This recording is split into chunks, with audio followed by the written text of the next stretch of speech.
Hello, and welcome to the Whole of Government Accounts DCT digital training video for the year 2018-19. The purpose of this video is to help you understand how the WGA process will work in 2018-19 and to provide training on completion of the data collection tool. This video is divided up into 6 sections. The section on completing your data collection tool will cover a lot of ground, so we'll break that section up into smaller subsections. We'll start by introducing you to WGA and covering the key timelines and thresholds you need to be aware of. We'll then talk you through completing your data collection tool, or DCT, and what to expect during the DCT completion process. We'll go over anything else which needs to be completed as part of your return, as well as providing an overview of the mismatches reports which the team may send you as part of the process of resolving mismatching balances between bodies. We'll discuss anything that's changed from last year. We'll also focus on some common errors made during the data collection process and how to avoid them. Lastly, we'll make sure you know how to get in touch with us and how to access key WGA documents. We'll start with the first section, your introduction to Whole of Government Accounts, or WGA for short. So what is the Whole of Government Accounts? It's a set of consolidated accounts for the whole UK public sector and consolidates over 6,000 bodies. The fact that it is based on international financial reporting standards makes it different from other measures of public finances based on the National Accounts Statistical Framework. WGA is subject to audit by the National Audit Office. WGA data is being used to support decision-making and manage risks more effectively. Examples include WGA data inform the scoping exercise for the Government Balance Sheet Review launched at Autumn Budget 2017 to make more effective use of assets and liabilities, looking at areas such as estates optimisation, improving the return on investments, and reducing the cost of liabilities. WGA data was used to help build the case for HM Treasury's new Contingent Liability Framework launched in July 2017. This enhanced the management and scrutiny of contingent liabilities and created stricter controls around new contingent liabilities. WGA data also informs the Office of Budget Responsibility's Independent Fiscal Sustainability Report. Arriving at the final WGA product requires a very large-scale data collection process, as you can see. Following this, the WGA team work on eliminating remaining intra-government balances, performing adjustments, analysing the data, and working with other teams across government to provide narrative. The accounts are also audited by the National Audit Office before publication. The various stages of accounts preparation we pass through is the reason why we may continue to have queries after the data collection phase, so thank you for all your assistance in helping us to prepare WGA.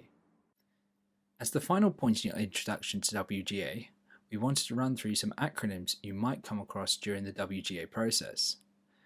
The first acronym is OSCAR, or the Online System for Central Accounting and Reporting.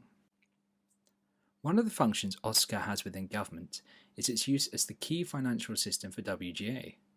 If you work in a department with access to OSCAR, you can upload your data to OSCAR directly and use it to run reports. Otherwise, the WGA team can upload the data on your behalf. The next acronym is the Data Collection Tool, or DCT for short.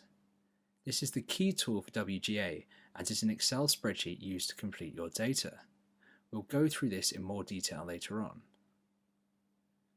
The third acronym is SCOA, or the Standard Chart of Accounts. These are the list of account codes used to classify transactions within WGA, so you may hear the term used interchangeably with the term account codes. The fourth acronym is CPID, or Counterparty Identifiers. Entities who are part of WGA each have one of these unique ID codes, and we publish a list of these alongside the DCT. You will need to identify your organisation's CPID to set up the DCT and for dealing with any queries. You will need the CPIDs for other organisations when you are entering your counterparty information into the DCT. We'll run through this process later. The final acronym is MR, or Match Relationships. We place complementary account codes onto opposite sides of a given match relationship. For example, match relationship 10 groups payables and receivables, When the same transaction is categorized by organizations into different match relationships, this can cause an issue. We'll see this later on when we look at the mismatch reports. Now we'll move on to Section 2, which will set out the key timeframes and thresholds for WGA. This slide sets out all of the submission deadlines for this year's WGA process for central government and public corporations. We'll cover the various CG forms mentioned here in Section 4 so that you're comfortable with what these involve and whether they will apply to your organisation. If you completed the return last year, you'll notice that the deadlines are very similar. Please do let us know as soon as possible if you anticipate a delay to your Cycle 1 or Cycle 2 submission. The purpose of this slide is to set those key deadlines in the context of the overall WGA data collection process. Departments have been contacted prior to April to provide us with any changes to the list of bodies for use in our designation order. This is the piece of legislation which sits behind WGA and sets out the organisations which we are consolidating. Departments can then commence the process of agreeing large balances with each other. We'll go over this in Section 4. Following the publication of the data collection tool in May, we are then on the run-up to the submission of the first DCT return, which contains unaudited data. Cycle 2 then involves updating your return to agree to your audited figures, and to update anything else in your data which is required. This may be as a result of being notified about a mismatch with another WGA body, or another issue raised by the WGA team. Following the submission of Cycle 2 returns, the majority of work for preparers is over. However, the WGA team may be in touch if further queries arise as part of our work in performing eliminations and putting together the account. The minor bodies threshold is there to exempt bodies from completing a WGA return if the amounts involved would be de minimis for our purposes. This will only apply to a small number of bodies each year, who will need to complete a CGO3 form to confirm that they are below the threshold. The DCT pack audit threshold, on the other hand, will apply to the largest bodies. In this case, if you breach the £2 billion threshold for any of the items listed, your DCT pack will need to be audited. If you have any questions about this process, please speak to your NAO auditor. We'll now move on to Section 3, which will guide you through completing and submitting your DCT step by step. We'll start with a quick overview of which steps need to be covered on the DCT for each cycle. This is the basis of most of what we'll be covering within Section 3. Cycle 1 starts by setting up your pack. This will include preliminary work to ensure your Excel settings are correct, and then configuring the pack for your own entity. There will be a choice of whether to use the trial balance or pro forma method, which we'll discuss later on. You then enter data into the visible tabs on the DCT, which will mainly be data drawn from your accounts. If you're using the trial balance method, this step will be a bit different. Once you've validated your data to confirm that it meets the requirements of the DCT, you'll move on to validate the CPID tab. Please note, this must be done after the pro forma validations. Once this has been done, Step 4 allows you to again validate your data and then to lock your DCT pack. Once the pack has been locked, you can no longer amend your data until Cycle 2. You've now completed Cycle 1, so would submit your unaudited DCT pack. Please note, if your entity is below the audit threshold, that you are now able to lock and unlock the DCT freely without the intervention of the WGA team. Cycle 2 starts when your pack is unlocked so you can make changes to it. If your DCT pack is being audited, then your auditor will carry out this step. If not, then a member of the WGA team will unlock your pack for you. You can then make any necessary changes to your accounts or counterparty information so that your data matches to your final audited accounts and any other matters picked up during the WGA process are resolved. Once this has been done, your pack can be relocked at Step 7. If your DCT pack is audited, then your auditors will also need to sign off on your data. They lock the pack at Step 8, if this is the case. You would then have completed Cycle 2, so be ready to submit. The first stage of setup is getting the right Excel settings so that the macros within the DCT will function. Please open Excel, go to File, then Options, then go to Customize ribbon, and then make sure Developer is ticked. The process is slightly different for older versions of Excel before 2010, and the steps for users of Excel 2003 or 2007 can be seen on screen. Once you have Developer ticked, it makes the Developer option visible in the ribbon at the top of your Excel spreadsheet. Click Developer in the ribbon, then under Add-ins or Excel Add-ins on later versions of Excel, tick Analysis Toolpack and Analysis Toolpack VBA. Add-ins are accessed differently in older versions of Excel, as shown on screen. Next, still within Developer, click on the Visual Basic icon, which will open up a new window. In the menu bar, which may be a separate pop-up box, click on Tools and then References. Tick all the references options shown on screen. Use the newest version options available on your system. If any are marked as missing, deselect them and select the equivalent in your version of Excel. You may need to scroll down the list of available references to locate the ones you are looking for. There's one last thing to do to ensure your Excel settings are correct. Go back to File within Excel, then Options, and if you then go to Trust Center and access Trust Center Settings, then click on the Macro Settings option. Please tick Trust Access to VBA Project Object Model. Again, there are some different ways to reach these macro settings in older versions of Excel. We have given instructions on the screen for these.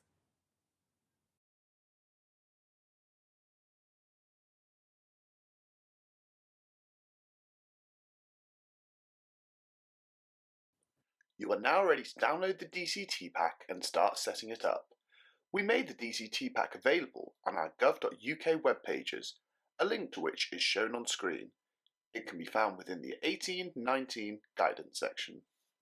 Once you have downloaded the pack and opened it, you will need to select the counterparty ID for your organisation from the drop-down list. You can check your CPID by referring to last year's return or checking the CPID list published on our gov.uk pages. You will then need to choose whether you'll be using the trial balance or pro forma methods to complete your DCT. We will provide more information about these methods in the next section, so you can make an informed decision on which to choose.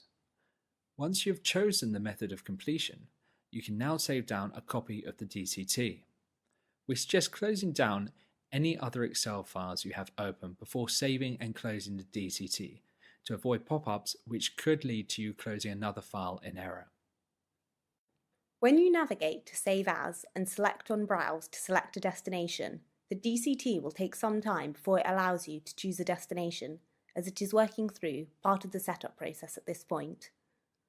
Once you can choose a destination, save it down using the file name format shown on screen, changing the last part depending on whether this is Cycle 1 or Cycle 2.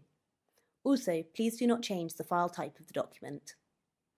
Once you have saved the DCT, close it down, clicking Yes to save changes. Then navigate to where this has been saved and open it up.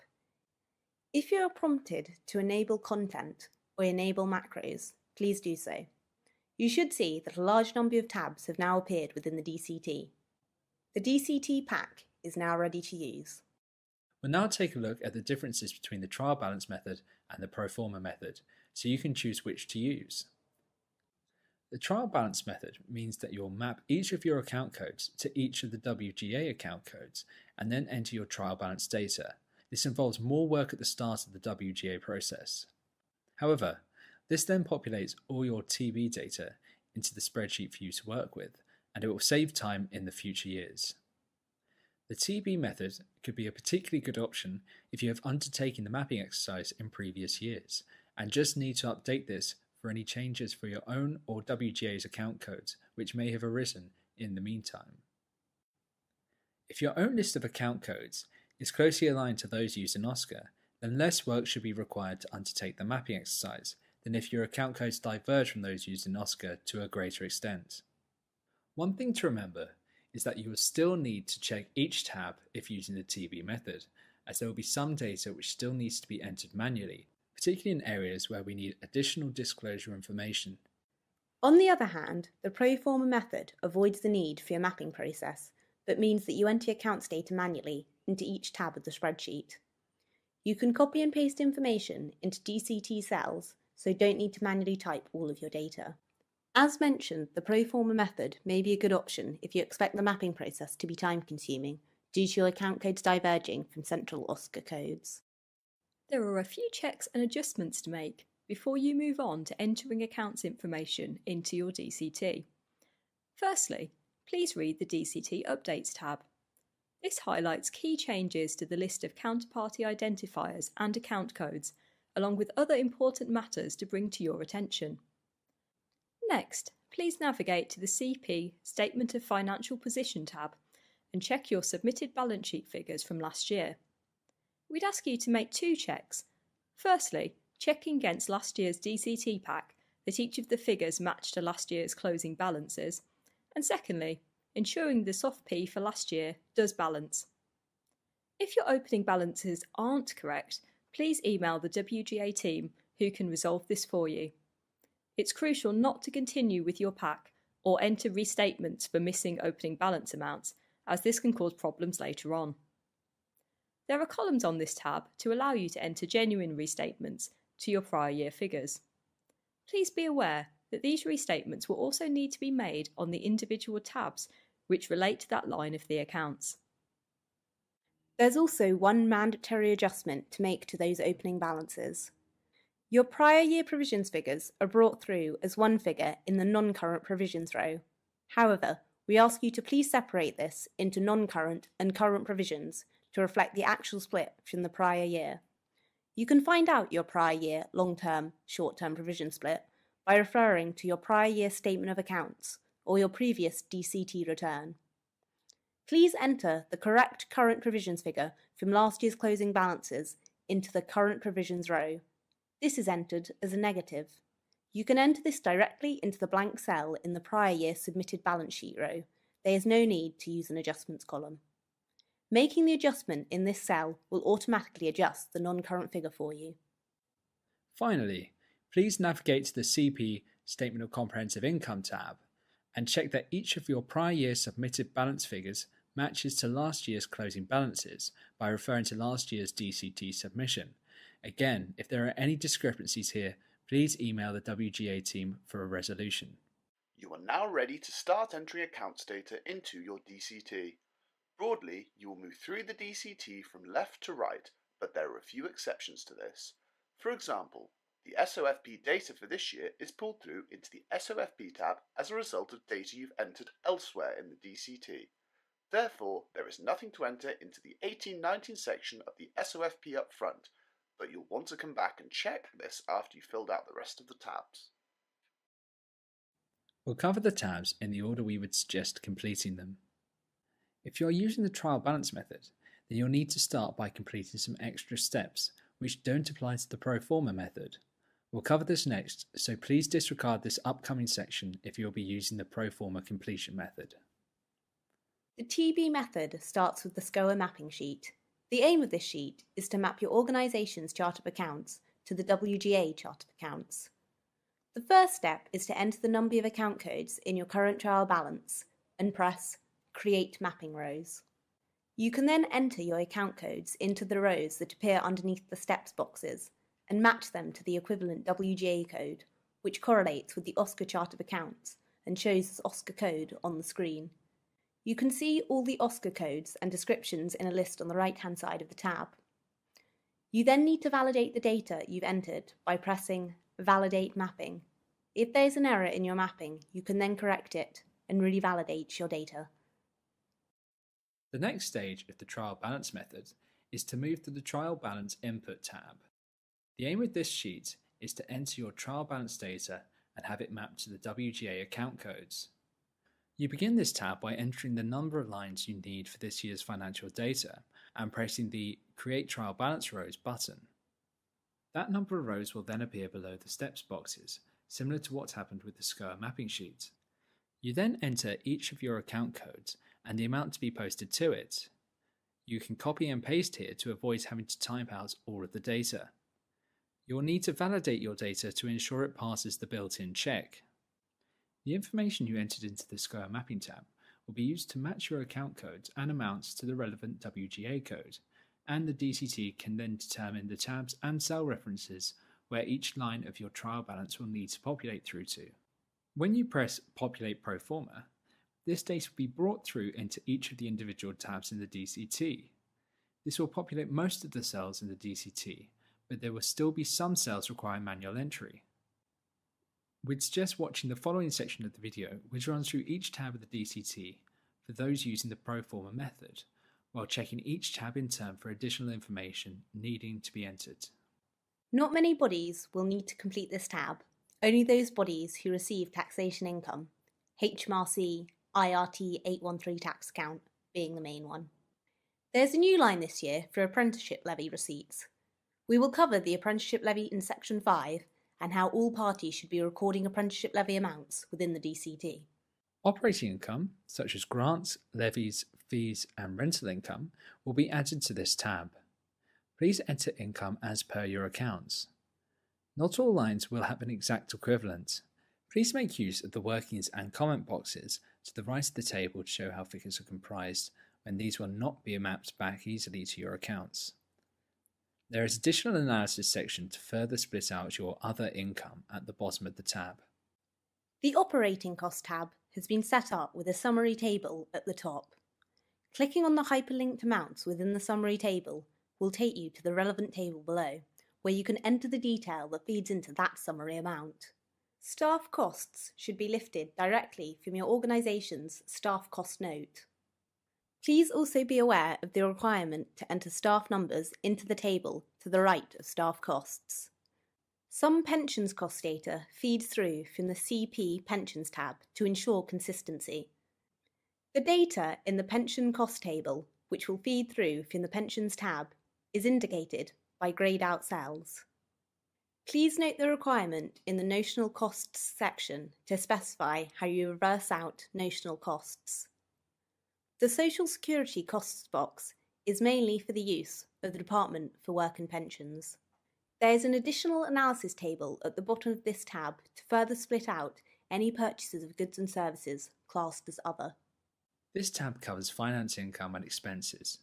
It should be used to record interest due, interest receivable, the unwinding of discounts on provisions, fair value gains and losses on financial assets and liabilities, the interest element of PFI contracts, and other items such as discontinued operations. Prior year PP restatements should be entered into the adjustment line. Please note these will need to match with restatements on your soft P. Grey cells are used to indicate either when the amount is brought through by a formula or where the cell is expected to remain blank. For instance, in the depreciation section, if an asset type is not expected to have depreciation against it, we will not allow a depreciation amount to be entered. The net book value of impairment section requires a split between costs that went through the I&E and costs that went through the revaluation reserves.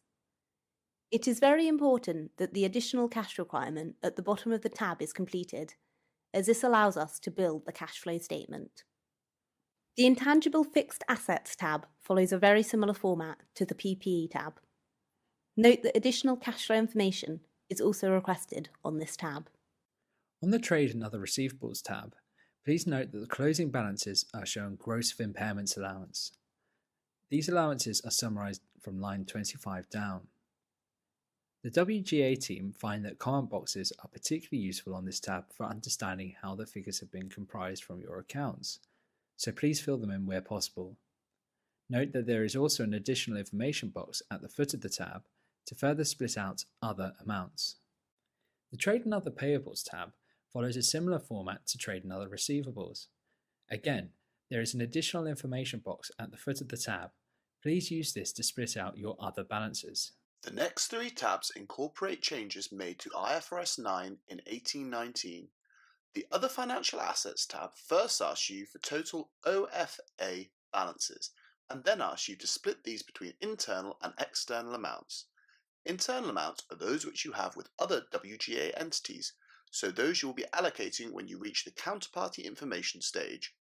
Please ensure that the internal amounts stated here tally up with what you will be allocating to counterparties later on. There is now a check to show which account code a mismatch relates to. For step 2, please split out the balances entered for step 1 into internal and external amounts. A check is included here to ensure the total amounts are correct. For step 3, please note that there are now 3 ways of classifying financial assets instead of the previous 4. The categories are now amortized cost, fair value through profit or loss, and fair value through other comprehensive income. External balances will be brought through from earlier tables and split out manually. For step 4, you will need to classify external current loans and deposits as either fair value through profit or loss or fair value through other comprehensive income. This tab follows a similar structure to the Other Financial Assets tab, in that you are asked to firstly provide totals and then to split this out into internal and external amounts. If you have completed the DCT previously, you'll notice some new lines on this sheet which are marked for the use of specific entities only. These new lines allow particular entities to better classify a particular type of balance. Please do not enter data into these lines if you are not the entity in question. For step 2, please split out internal and external balances as with the previous sheet. For step 3, please follow the methodology from the previous sheet, but note that there are now only 2 columns to fill in. These are amortized cost and fair value through profit or loss. The tables in this worksheet ask for details which need to be disclosed in order to comply with IFRS 9 and IFRS 7 requirements. As a minimum, you will need to provide details on the categories of financial instruments, fair values, and derivatives. There are additional tables which you may need to complete depending on the answer you give to 5 questions at the top of the worksheet.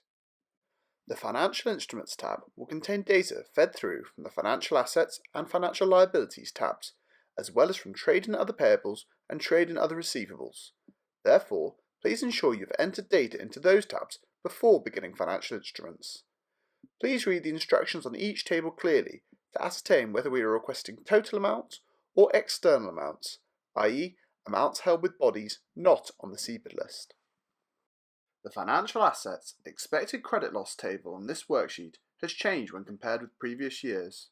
According to the IFRS 9 implementation, on initial recognition of a relevant financial asset, an allowance for receivables and expenses in profit or loss should be created by identifying the present value of lifetime expected credit loss and multiplying by the probability of default within the next 12 months. This is then reviewed and updated in subsequent periods. Where the loss allowance has been calculated based on this method, it should be entered into the appropriate cell for 12 months expected credit losses. You need to identify expected credit loss impacting financial assets held at amortized costs, split between the categories for stage 1, 2, 3, or simplified impairment rule, and paragraph 5.5.15 rule covering trade receivables, contract assets, or lease receivables for which the loss allowances are measured in accordance with paragraph 5.5.15 of IFRS 9.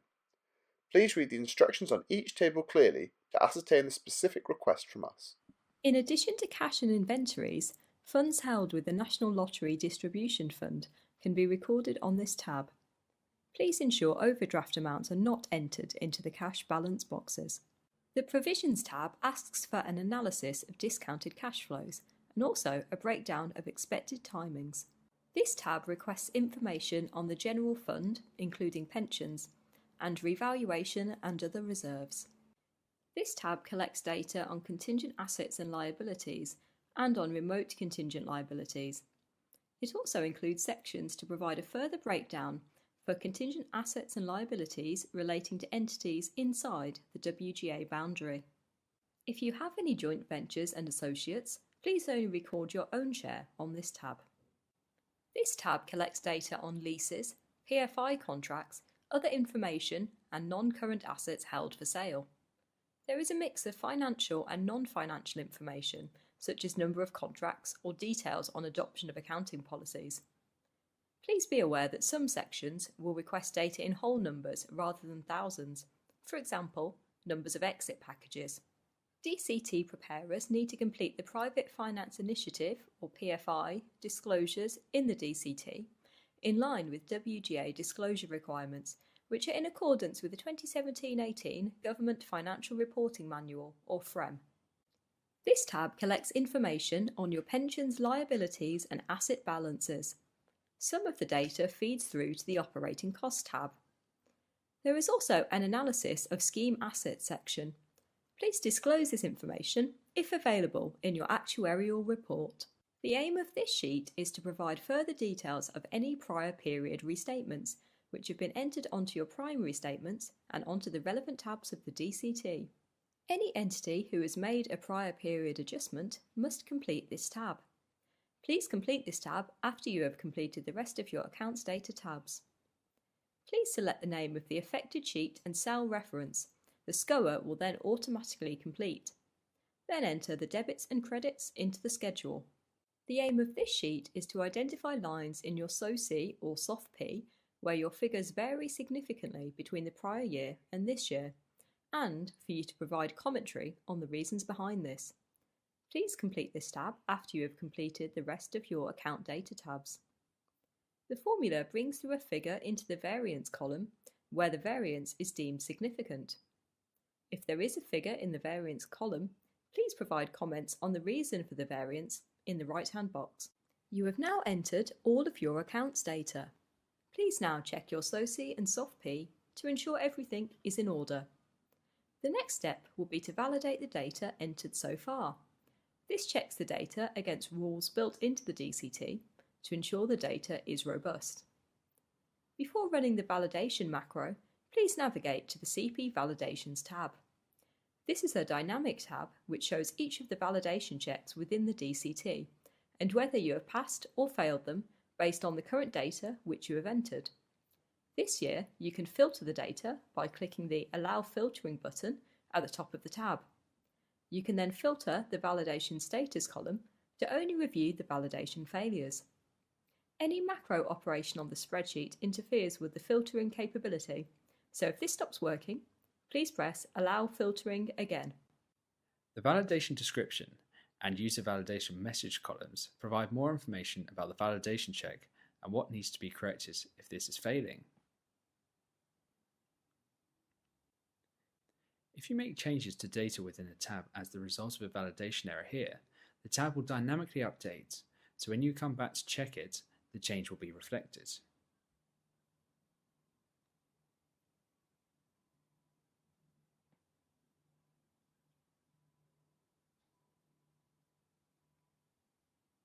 Correcting all red validation errors at this point will minimize the work needed after you have run the validation macro.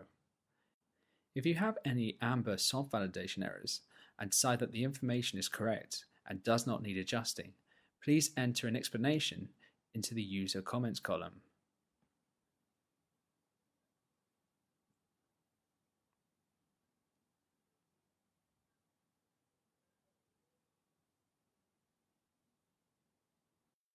When you are happy, you can move on to run the validation macro.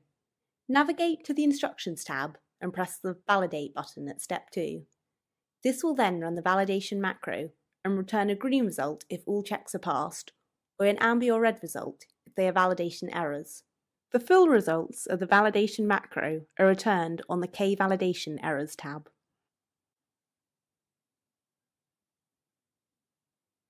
If you have run the validation macro and found that you still have hard validation fails, you can resolve these and check back to the CP Validations tab to ensure they're resolved, and then rerun the macro. Note that the K Validation Errors tab does not update in real time, but only when the macro is run. If you have soft amber validation errors and have determined data does not need amending, you can copy over your explanations for the soft fails from the CP Validations tab. On this version, the explanations have already been entered. Now we'll move on to adding CPID transactions to your DCT. When you look at the CPID transaction sheet, you'll notice values will have been pulled through from your trial balance. As opposed to previous years, there are now two methods to allocate CPID transactions. We'll cover the newest method first, CPID input sheet method. The CPID transaction sheet is the main sheet, similar to previous years, where you'll review your CPID data and where validations will occur. However, we've now created a CPID input sheet, which we believe may make it easier for some entities who have a lot of CPID data, as you do not need to individually count and insert the number of lines for each account code. If you want to allocate CPID transactions for a particular account code, click Transfer SCOA to CPID Input button. This will feed the SCOA through into the CPID input sheet. No need to manually enter it. Alternatively, the data can be selected from the drop-down list or pasted in from another file. Don't worry if pasting in from another file makes the file look untidy. When you refresh the CPID transaction sheet, the data will be reformatted. When clicking on a SCOA, you can input the instigating entity, the correct counterparty code, and amount. You can check the descriptions in the grey section to make sure you have selected correctly. The instigating CPID defaults to the CPID that the DCT relates to.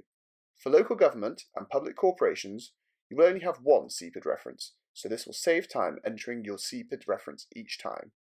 For central government departments, make sure you change this to the relevant instigator code. If you wish to enter multiple CPID transactions for the same SCOA, then click Copy New Lines button, which will add the same SCOA to the bottom of the sheet. Using this new method, you can duplicate lines for a particular CPID, as they will be summed on the CPID transaction sheet. You can also leave placeholders in the CPID input sheet if you are still finalising your data. The data will transfer to the CPID transaction sheets even if it is incomplete. You can make comments in the far right-hand column if need be.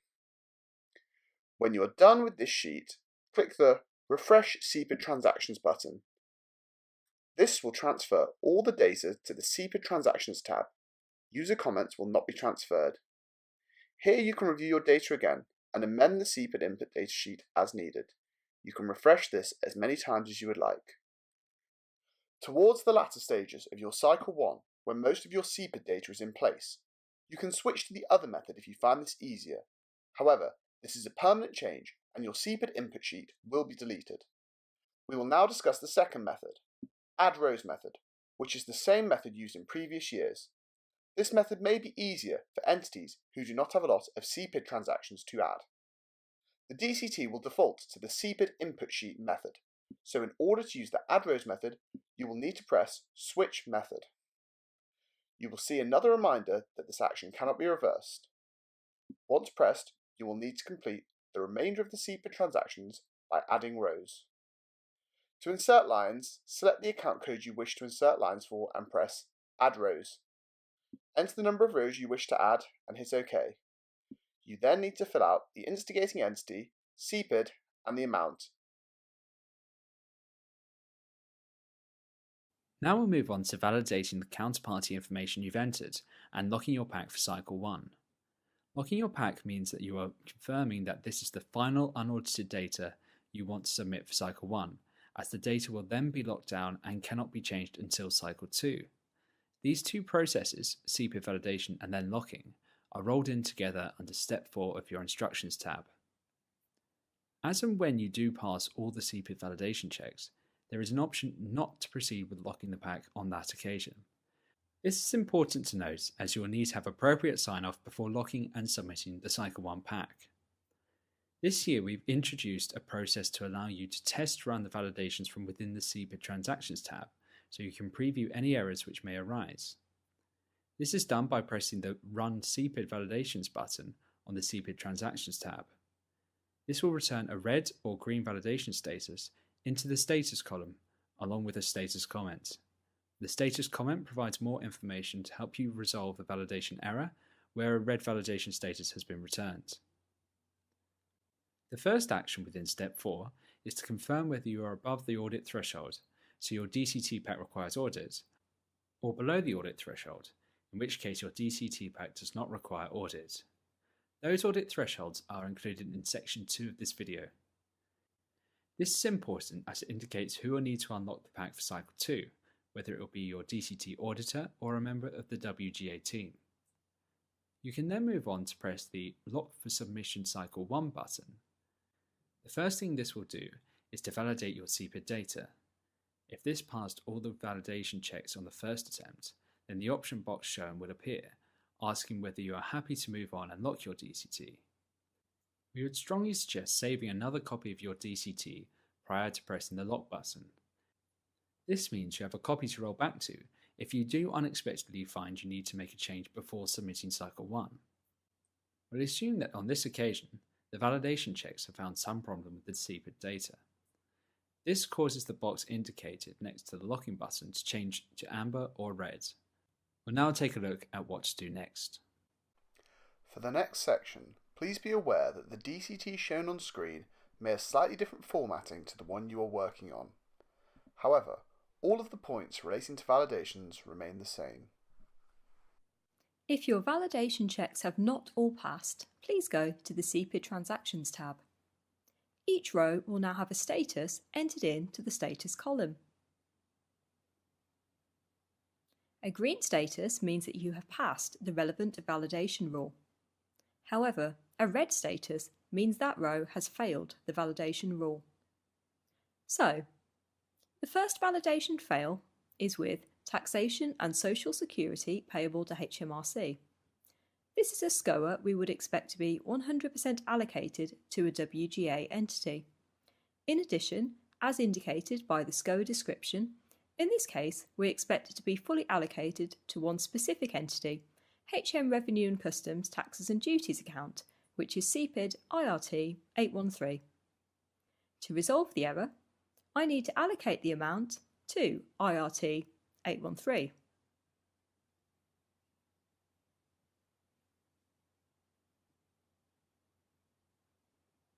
I have now entered the transaction, and as you can see, the status is still red. This is because once all red validation errors have been resolved, I will need to rerun the validation macro. This next validation failure is because the entry has a signage that is opposite to what was expected. This is a receivable SCOA, so we expect to see a debit amount. However, in the CPID amount cell, we have a minus amount. This may be because you have a reversal, so it's actually genuine, or maybe there is an error. So we would expect either for you to correct this mistake or provide an explanation. So in this case, we're going to say, actually it was an error, so we'll just take out that signage. If there had been a genuine reason for the negative amount, you could enter this in column U. We've now reviewed the lines with a red validation status. So we've now dealt with those validation errors on our counterparty information and can go back to the Instructions tab and rerun the macro by pressing the Lock for Submission Cycle 1 box. If you are still experiencing any issues with validating and locking your pack at Cycle 1 after reviewing your CPID information and are unsure how to proceed, please email the WGA team including a copy of your DCT. Before the pack is locked at Cycle 1, please ensure that all of the Cycle 1 sections of the CGO4 Management Review form have been completed. More information on this form is included in Section 4 of this video. The locking process can take some time due to the macros involved, which is something to be aware of before pressing the lock button. We have, however, taken steps to streamline the macro operation wherever possible for this year's DCT. Once your pack has been locked at Cycle 1, you will need to submit this. We'll look at this next. Departments with system access should upload their data collection tool at Cycle 1, and later at Cycle 2, directly to OSCA. Please note that any forms and accompanying documents still need to be emailed to the WGA team. You will need to have access to the whole of government accounts functionality within OSCA. Please contact the OSCA System Management team for any queries about logins or access to OSCA. We confirm their contact details at the end of this video. If your central government body or public corporation does not have OSCA access, please email your Cycle 1 return to us. If you're uploading your DCT to OSCA, you will need to follow a series of steps, which we will now outline. Log into OSCA and select the WGA file share on the right-hand side by clicking on WGA as shown in the image. Then navigate to the correct place to add your file to the file share. Expand the root directory folder, expand the WGA folder. Then select the folder for your department in the left-hand side list. Once in the correct folder, click Upload and select the save file from your machine. Your data is now stored in the file share and ready to upload to OSCA. Now go back to the home page and click on Whole of Government Accounts WGA under Applications on the left-hand side. On the pop-up box, select AC as the actuality and 1901 as the period, which relates to the 1819 Cycle 1 data. Click the Excel icon in the toolbar. You will be able to view your DCT pack in this version of Excel before uploading to OSCAR. Open the file you have just uploaded to FileShare and access the Trial Balance Output tab. You'll see a list of formulas and values laid out over multiple columns, showing the data submitted for your trial balance and CPID, and another column for your non-trial balance data. Once your data has been uploaded, you'll be able to run a report to view your TB data in a more user-friendly form. If you are happy with your data, go to the Add-ins tab, go to Controller, Reports, Export Data, click Yes. You'll be informed once the data has been loaded into OSCAR. There are two reports which you may wish to run directly from OSCAR or which your auditors may request. The first report is the Trial Balance Report. Begin by logging into OSCAR and clicking on Whole of Government Accounts WGA under Applications on the left-hand side of the home page. Select AC and period 1901 for Cycle 1 data or 1902 for Cycle 2 data. Then navigate to Group, Reports and Trial Balance with drill down on the next screen. You will now need to select the settings you wish to use for your report. After selecting Report on the top left, you will select the actuality as AC and then choose the period you are running the report for. For 1819 Cycle 1 data, use 1901. For 1819 Cycle 2 data, use 1902. You then select the group or company you are running the report for in the Group cell. The groups will usually end in CLS, the abbreviation for Closed Line of Sight, or GRP, the abbreviation for Group, which may be a wider remit for your organisation. The report will show which CPIDs are included. You then select the form you want to run. For a report showing 1 to 6 series trial balance account codes, you select TC19. Alternatively, you could choose DN19 if you wanted to see the 8 series additional information account codes instead. If you want to see your submitted data, select Repo as the closing version. If you want to see your data before any eliminations, select Base as the contribution version. Then select the icon to preview the data at the bottom right. The screen shows an example of the type of trial balance report which the system will produce for you. To save this to your machine, click on the middle icon, Send to Application and choose Excel. The document will be opened in the Citrix environment. Select File, Save As, W Drive, WGA Share, find your department's folder and save it there. Now go back to the home page and click on WGA under Enterprise File Shares. Navigate to your department's folder, find and highlight the saved report and click Download. The other report you may wish to run is the Counterparty ID report. From within the WGA application on OSCAR, this can be accessed by clicking on Group, Reports and Intercompany Report. As before, you will select AC as the actuality, and the period will either be 1901 for Cycle 1 data or 1902 for Cycle 2 data. For the closing version, select Repo to view your submitted data. The currency should be GBP. Consolidation type will always be WG, whereas the group will be the group or company you are running the report for. Selecting the counter group as WGA will show your intercompany balances with all other WGA entities. Please select Only Transactions Within Selection to ensure the report returns the correct results. Once the report has generated, right-click on the plus symbol, choose Expand Collapse, and then Expand All. This will show all your intercompany balances. You can change the headings by clicking on the plus icon and selecting Show Columns. The report number column shows the match relationship. To save the report to your machine, click on the Print button at the bottom of the report. Then press Open Spreadsheet. This opens the report in Excel in the Citrix environment. Select File, Save As, W Drive WGA Share, then find your department's folder and save there. Now go back to the home page and click on WGA under Enterprise File Shares. Navigate to your department's folder, find and highlight the saved report and click Download. The Cycle 2 process begins when your Cycle 1 pack is returned to you, unlocked and ready for changes. If your DCT is audited, then your auditor will audit your locked Cycle 1 pack and then return this to you, unlocked for Cycle 2 adjustments. If your DCT is not audited, then a member of the WGA team will unlock your pack for you following your Cycle 1 submission, and then send this back to you.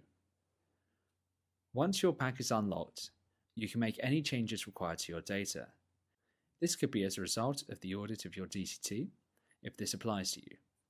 It could also be as a result of your annual accounts audit, as you'll need to ensure your Cycle 2 data is in accordance with your final published accounts.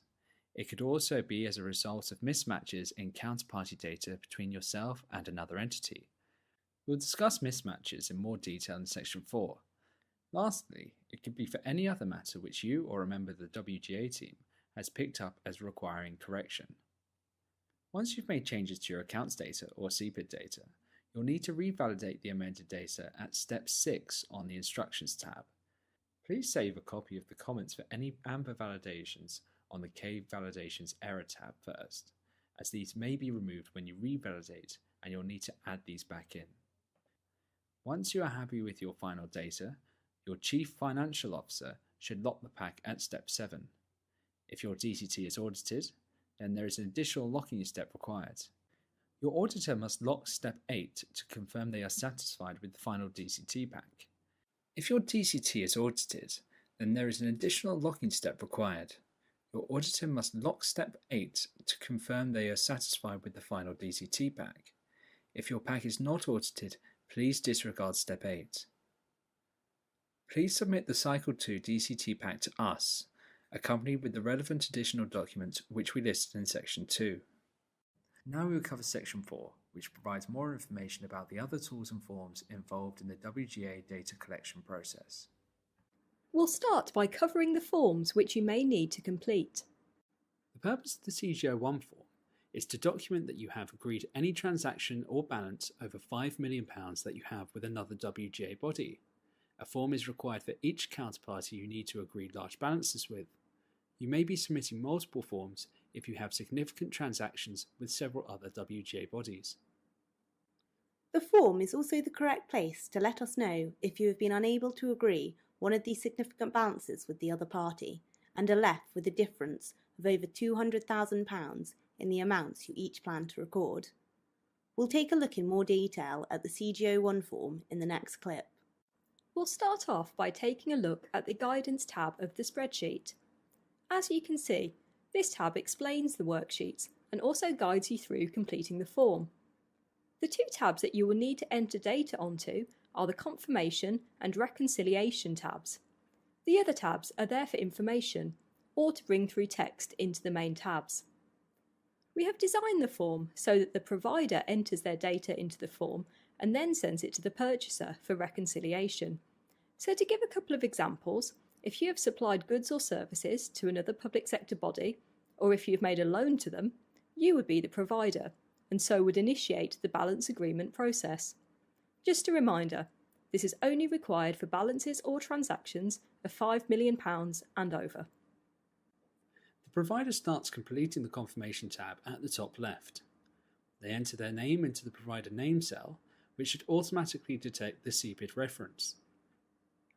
If this doesn't happen, the provider can enter the correct details onto the additional information box.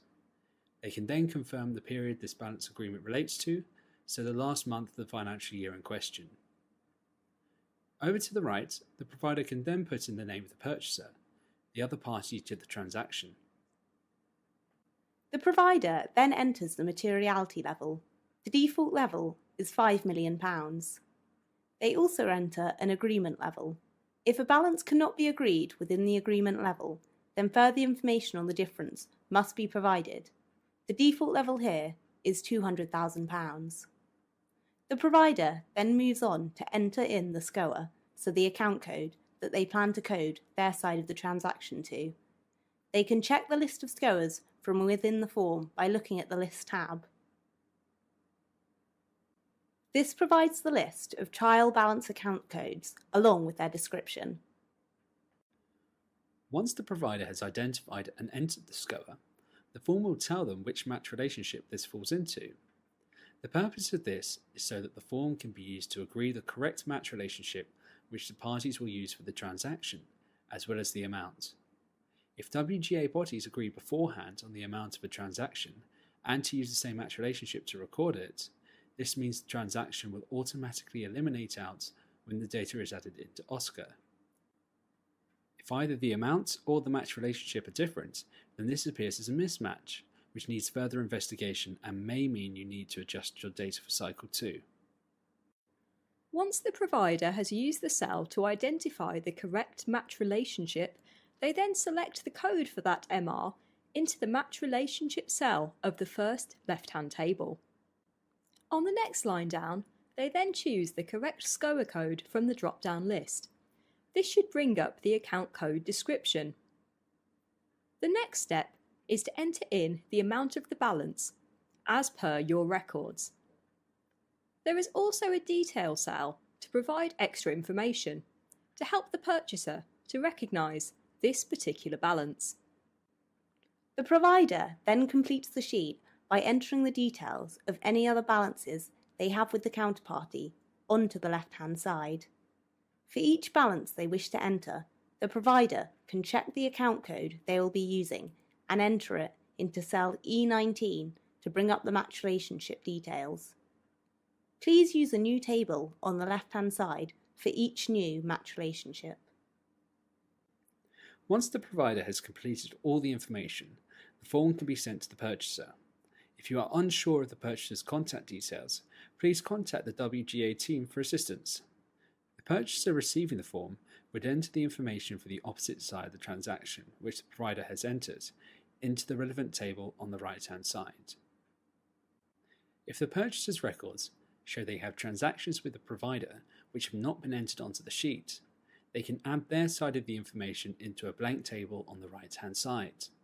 If you have used all the tables and need to add more, please press the Add Another Match Relationship button.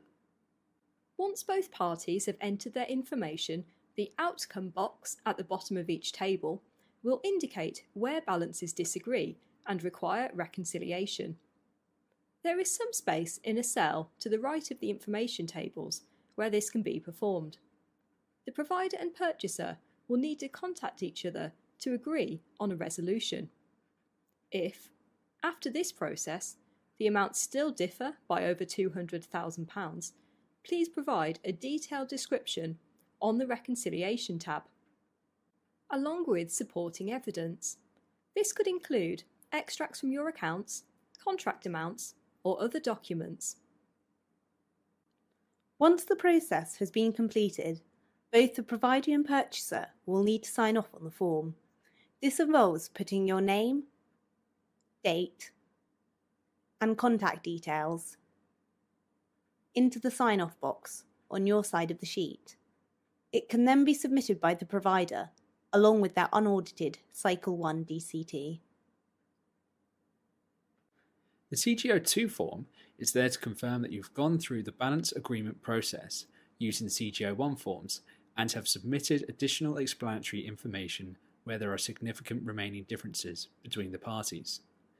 This is submitted as part of the documentation sent in with your Cycle 1 unaudited DCT. The CGO2 Annex form needs to be completed if you are submitting a WGA return for a central government department and have balances with a local authority of £1 million or above. This helps the WGA team to reconcile differences between departments and local authorities, particularly in relation to grant expenditure, which is often recorded differently by local authorities who follow the CIPFA Code of Practice. The instructions on the form provide more information about the grant and subsidy streams we would like you to include, broken down by government department. The CGO3 form, as we mentioned earlier in the video, only needs to be completed by those who are below the threshold for minor bodies and hence exempt from completing a WGA return. The CGO4 form is the management review checklist for your DCT submission. This is an important document as it provides assurance to your managers, to HM Treasury and to the auditors that proper procedures are in place for for providing WGA data. The form provides guidance on which parts of the checklist you should be completing. All central government bodies and public corporations must complete Part 1, with public corporations also required to complete Section 1B. We ask that you submit a draft version of the CG04 form along with your Cycle 1 unaudited DCT return. This will confirm procedures have been followed for all stages up until Cycle 1. The final version of the form is submitted with your Cycle 2 audited return and provides assurance on any remaining steps up until the Cycle 2 submission. The CG05 form is the final CG form, and this is a requirement for any central government body or public corporation whose DCT pack has needed to be audited. This form certifies that the DCT audit process has been completed.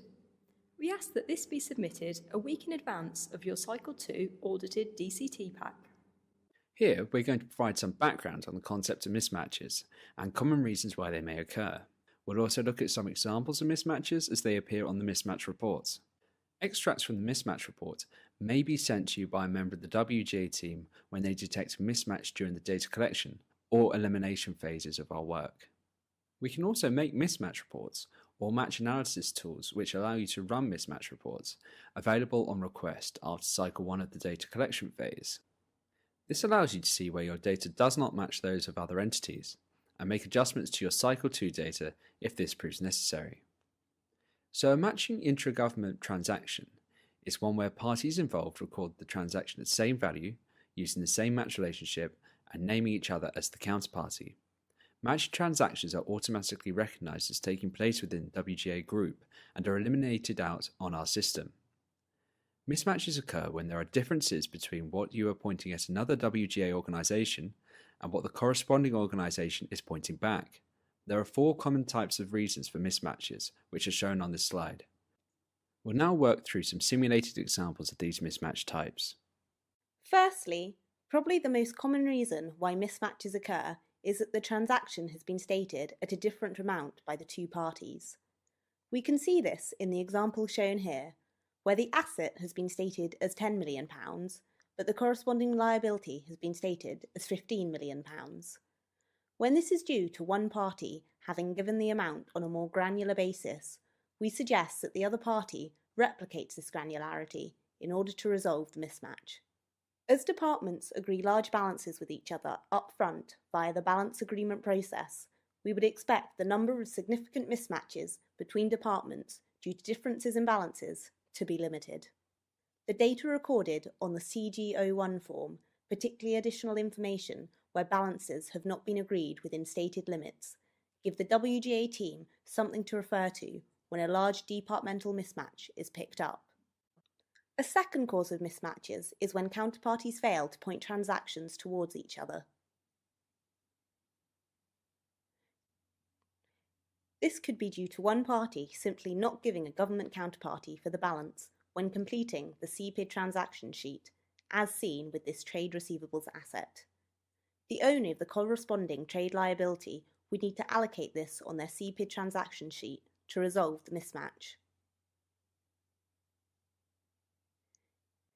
It could also be due to the presence of a third party to the transaction, causing confusion as to who the correct counterparty should be, such as when there is an agent involved. An example of this is shown here, where an amount is paid out by the former Department for Communities and Local Government to the Greater London Authority and then passed on to the Mayor's Office for Policing and Crime. The Greater London Authority have recognised the expenditure towards the Mayor's Office for Police and Crime. However, as the Mayor's Office know that the original source of the funds was the former DCLG, they have pointed the income amount directly to them.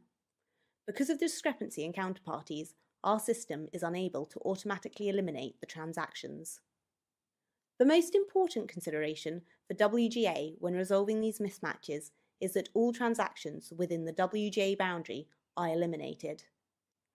In this example, assuming that the Greater London Authority have already recorded transactions to recognise the link in the chain between themselves and DCLG, the simplest solution is for the Mayor's Office for Policing and Crime to change the counterparty for the income to GLA. This demonstrates that if you have a mismatch with another entity, It will not always mean that you need to alter your data, but this will depend on the circumstances of each mismatch.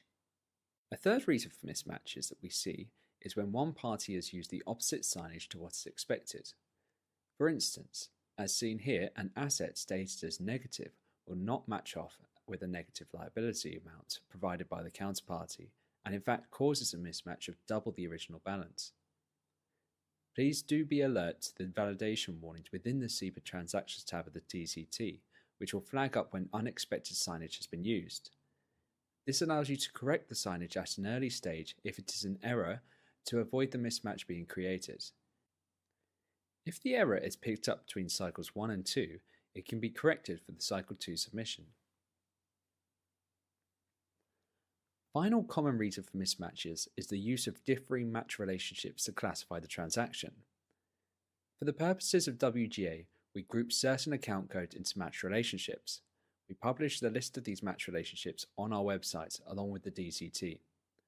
When WGA bodies have transactions with each other, we would expect them to use account codes within the same match relationship to classify these. In this example, one party is classed the liability as a borrowing, and the other party is classed the corresponding asset as a trade receivable. Because these are different types of transactions, they fall into different match relationships, with the borrowing code in MR11 and the receivables code in MR10. Agreements on match relationships also form part of the balance agreement process for significant balances, so again we would expect significant mismatches between departments for this reason to be limited. In order to resolve an MR mismatch picked up between cycles 1 and 2, the parties would need to agree on a classification for the balance, which means they will be using codes in the same match relationship. So in this example, whether this fits the definition of a loan or of a receivable. The party changing their classification would then amend the data within their DCT tabs to reflect this as part of cycle 2. This would cause the balance to then appear under a new score on the SEPA transaction sheet, which can then be allocated to the counterparty.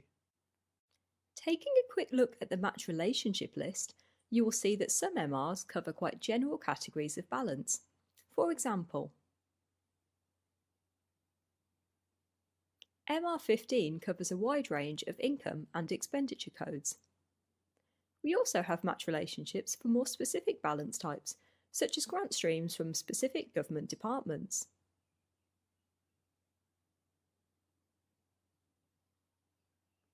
So, for example, DWP-specific grants have their own account codes for income and expenditure, which sit inside their own match relationship, MR26. As you can see, there are initiator codes and receiver codes. Taking grants as an example, the party issuing the grant would be using an initiator code, and the grant recipient would be using a receiver code. Now we'll move on to look at the Matches Analysis tool. As mentioned, you can request this during the data collection phase, and it will allow you to run reports to see where your data does not match those of other entities. This will be based on the dataset as it stands on the date the tool is created. Mismatches may be eliminated or created as we receive additional Cycle 1 returns from other WGA entities.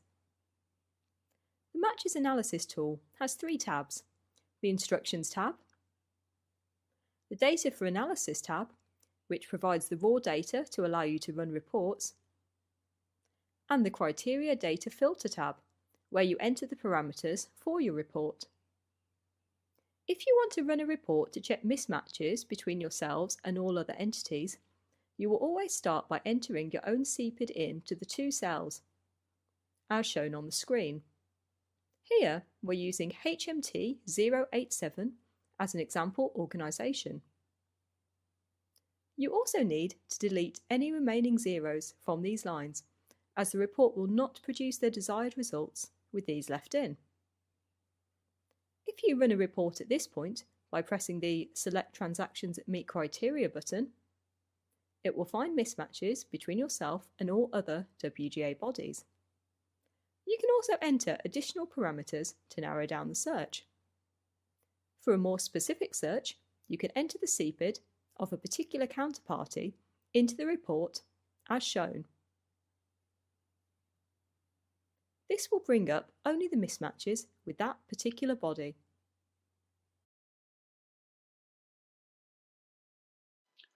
We will now move on to Section 5, which covers what has changed for 1819 and identifies some common errors to avoid. There are some new counterparty IDs and new account codes this year, as is usual. A full list of these changes is on the Updates tab of the DCT, so please familiarise yourself with these changes before you start to complete the DCT. There are also a few changes we would like to bring to your attention here. On the Taxation Income for the year ended 2018-19 tab, there will be added lines covering bank surcharges, council tax income from local authorities for Northern Ireland, and soft drinks industry levy. The Current Trade and Other Receivables tab will include a line for recording payments received by the Consolidated Fund. The PPE tab will include a new column for transport equipment for use by TfL and other transport bodies, which will use existing SCOAs from the central government pack. The Operating Income tab will include lines for reporting the NDR business rate tariff income from local authorities. Operating costs will also include a line for pension top-up to local authorities. The diagram above demonstrates the major transactions connected with the apprenticeship levy within central government.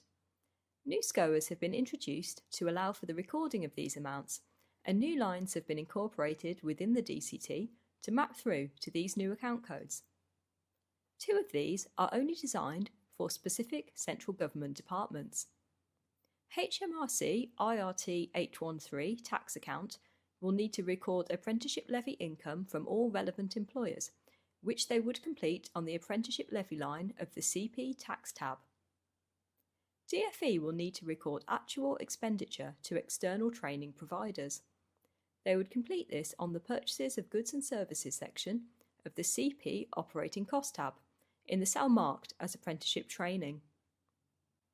There is no direct handover of the apprenticeship levy amount between HMRC and DFE. Rather, apprenticeship training is funded from budgets within DFE that have been set based on expected levy income. This is why there is no arrow directly connecting HMRC and DFE on this diagram. For remaining central government bodies and public corporations, there are 4 potential places where you may need to record apprenticeship levy amounts within your DCT, as indicated by the 4 arrows to or from central government on this diagram. The first occasion is where you pay the levy, i.e. make a tax payment. This should be recorded on the CP Operating Cost tab, on the apprenticeship levy line within the Staff Costs subsection. This should be pointed 100% towards IRT 813 when you fill out the CP Transactions tab. The other apprenticeship levy balances within your DCT relate to using your Digital Apprenticeship Service (DAS) account to fund training. This account will show the amount available to be spent on training, including any adjustments or extra amounts. You can draw down on the funds in this account when funding apprenticeship training. No actual cash is transferred to the external training provider, as DFE make these payments. Therefore, usage of the funds in your account is recorded by recognising a notional income grant for the amount used and a matching notional expenditure grant. These entries should always be equal and opposite and net to nil. Both of these notional amounts are recorded on the Operating Cost tab of the DCT within the Grant subsection. The lines are marked as Apprenticeship Levy, Notional Income, and Apprenticeship Levy, Notional Expense. When it comes to CPID allocations, the notional amount should be pointed 100% to DFE 022. The final apprenticeship levy amount you may need to record relates to any direct payments you make to external training providers under the scheme. This would be, for example, if you needed to pay a 10% co-investment share or fund 100% of the excess funding above agreed funding bands. This can be recorded on the Training and Development line under Purchase of Goods and Services on the Operating Cost tab. Please do not use the Apprenticeship Training line for this, as this relates only to DFE's payments to the training providers. There have been some formatting changes to make the DCT easier to use and to comply with IFRS updates. The majority of these changes can be seen in the Other Financial Assets and Liabilities tabs, as well as the Financial Instruments tab. The layout of these tabs will be different to what you've seen in previous years, and will now require more detailed breakdowns. Please refer to the section of the video covering those aspects for further details. There have also been changes to the entry system for CPID transactions. Please review that section of the video for more details. Efforts have been made to remove problems previously found when opening the DCT. The DCT will now be emailed out rather than just available online. This will prevent firewall issues found in previous years.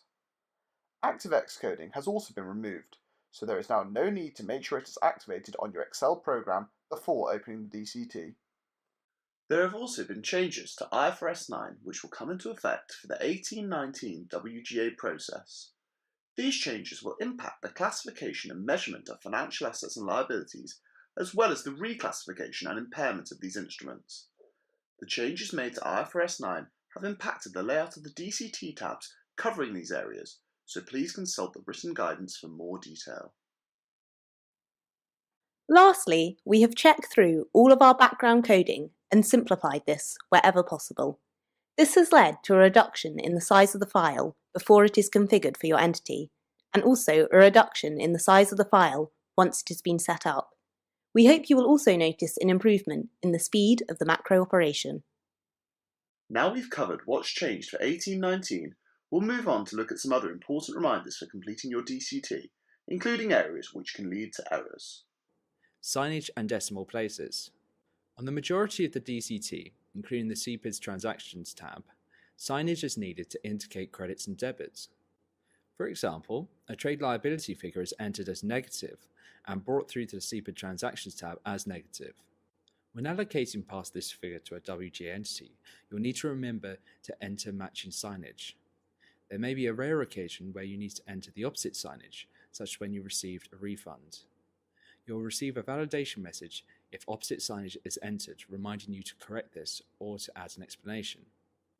There are some sections of the DCT where the usual rules regarding signage do not apply. This is to do with how we collect information on disclosure account codes. Figures that are usually negative are entered with no signage, so appearing as positive figures on the following tabs: Restatement analysis and contingent liabilities. Please note that any amounts reducing a liability, such as obligations expired in year, would be entered as negative in order to reduce a liability stated as a positive. Figures in the DCT should be entered as thousands. For example, a figure of 10,000 should be entered as 10. There are some areas of the DCT where we ask for whole numbers. These are when providing staff numbers on the Operating Costs tab, when providing the following information on the Additional Information tab: number of PFI contracts and number of exit packages.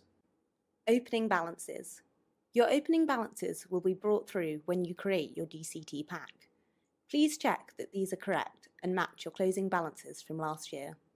If there is a problem with the macros when creating your pack, this may result in missing or incomplete opening balances. If your opening balances aren't correct, please email the WGA team who can resolve this for you. It's really important that you don't proceed with your pack or enter restatements for missing opening balance amounts, as the restatements columns are only designed for genuine restatements. Restatements. If you do need to enter restatements, these should be entered both on the SOFP tab and on the relevant individual tab. So for instance, if you needed to enter a restatement to intangible assets due to an accounting policy change, the overall figure would be entered on the policy change column on the intangible assets line of the SOFP.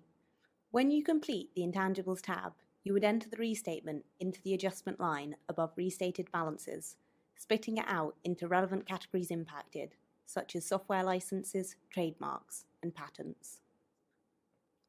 Please enter any restatements you have. The WGA team will then determine any material restatements for inclusion in the final accounts. Counterparty allocation. For most goers, you are likely to have a mix of WGA counterparties, which you enter onto the CPID transaction sheet, and non-WGA counterparties. However, there are some account codes which we expect will be 100% allocated to WGA counterparties.